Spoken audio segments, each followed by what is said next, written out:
সংসদের প্রথম অধিবেশন আহ্বান করেছেন রাষ্ট্রপতি শাহাবুদ্দিন। সভাপতিত্ব করবেন কে? আগামী 12ই মার্চ সকাল 11টায় ত্রয়োদশ জাতীয় সংসদের প্রথম অধিবেশন আহ্বান করেছেন রাষ্ট্রপতি মোহাম্মদ শাহাবুদ্দিন।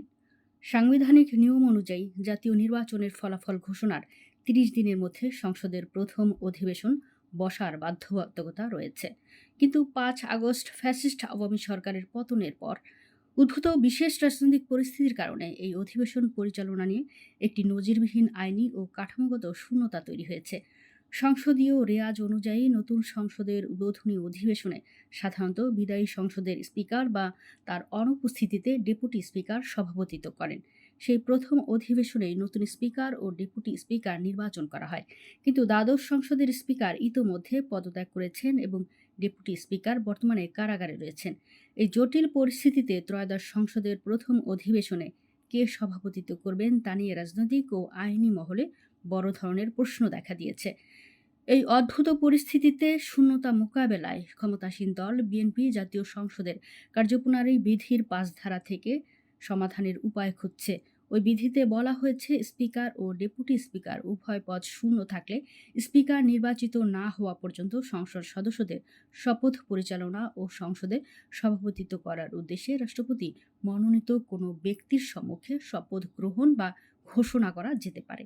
এ বিষয়ে সুপ্রিম কোর্টের জ্যেষ্ঠ আইনজীবী মনজিল মোরশেদ বলেন, স্পিকার নির্বাচিত হওয়ার আগ পর্যন্ত কে অধিবেশন পরিচালনা করবেন সে বিষয়ে সংবিধানে সুনির্দিষ্ট নির্দেশনা নেই। তবে স্বাধীনতার পরও যখন সংসদ বসেছিল তখন প্রধানমন্ত্রী একজন জ্যেষ্ঠ সদস্যদের নাম প্রস্তাব করেছিলেন এবং তিনি সভাপতিত্ব করেছিলেন।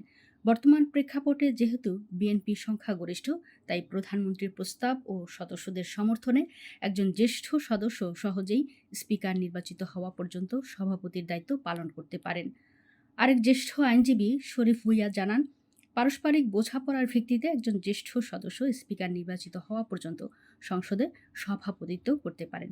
জ্যেষ্ঠ হলে সমঝোতা সহজ হয়, তবে এটি আইনিভাবে বাধ্যতামূলক নয়। সরকার দলীয় সংসদ সদস্য ও সুপ্রিম কোর্ট আইনজীবী সমিতির সভাপতি অ্যাডভোকেট মাহবুব উদ্দিন খোকন বলেন, এখানে যে সাংবিধানিক জটিলতা সৃষ্টি হয়েছে তা মোকাবেলায় রাষ্ট্রপতি কোনো একজন সিনিয়র সদস্যকে প্রথম দিনের অধিবেশনে সভাপতিত্ব করার দায়িত্ব দিতে পারেন। বিএনপি দলীয় সূত্রে জানা গেছে, এই দায়িত্ব পালনের জন্য ইতোমধ্যে একাধিকবার নির্বাচিত কয়েকজন জ্যেষ্ঠ সংসদ সদস্যদের নাম তালিকা সংশ্লিষ্টদের কাছে পাঠানো হয়েছে। পারস্পরিক সমঝোতার ভিত্তিতে এদের মধ্য থেকেই একজনকে প্রথম দিনের বৈঠকে সভাপতিত্বের দায়িত্ব দেওয়া হতে পারে।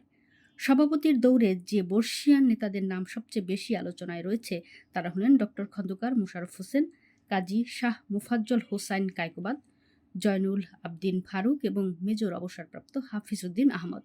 উল্লেখ্য, এদের মধ্যে হাফিজ উদ্দিন ও কায়কোবাদ বর্তমান মন্ত্রিসভার সদস্য হিসেবেও দায়িত্ব পালন করছেন। এখন দেখার বিষয়, সাংবিধানিক এই শূন্যতা পূরণে রাষ্ট্রপতি মোহাম্মদ শাহাবুদ্দিন শেষ পর্যন্ত কাকে এই ঐতিহাসিক অধিবেশন পরিচালনার দায়িত্ব অর্পণ করেন।